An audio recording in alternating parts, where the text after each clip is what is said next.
The whole thing is a hoax. And that's just a way of trying to divert attention to something that's total.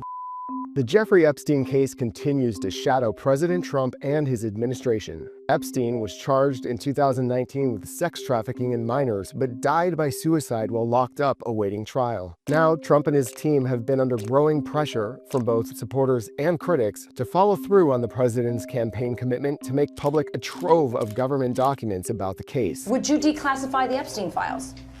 Yeah, I would. But the president, who socialized extensively with Epstein before the financier's legal woes exploded, backtracked after winning the election. On August 5th, House Republicans, backed by Democrats, subpoenaed the Justice Department and a slew of former U.S. officials seeking records tied to Epstein and his sex trafficking network. The subpoena was expanded to include former President Bill Clinton, who was also known to socialize with Epstein before his legal troubles began. It wasn't clear what information Clinton would have on the Epstein case, if any.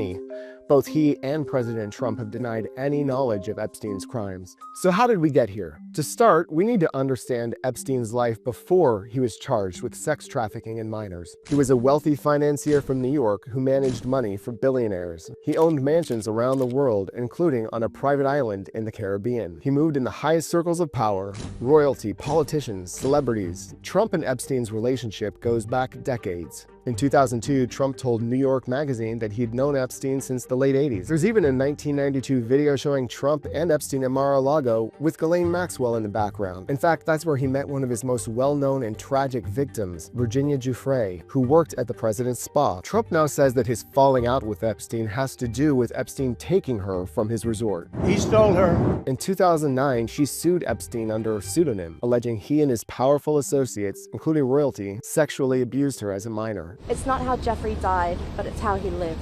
She also accused Maxwell of recruiting her at Mar-a-Lago, which later led to Maxwell's trafficking and perjury charges. In 2022, Giuffre accused Prince Andrew of abuse. He denied it, but settled the case. Giuffre died by suicide in April 2025. Since then, Trump has hinted about releasing the so-called Epstein files. But since Trump took office again, things haven't gone as expected. The Wall Street Journal dropped another twist. It reported about a bundle of birthday letters Epstein received in 2003. One of them was a body letter signed by Trump with a drawing that appeared to depict a naked woman. Trump denied it and sued the Journal. The publisher denies wrongdoing and stands by its report. Now the spotlight's on Maxwell, who's still appealing her conviction. And while Trump hasn't ruled out granting clemency to Maxwell, it's something I'm allowed to do it, but it's something I have not thought about. Doing so could increase scrutiny of his own ties to Epstein, especially at a time when his base is demanding transparency.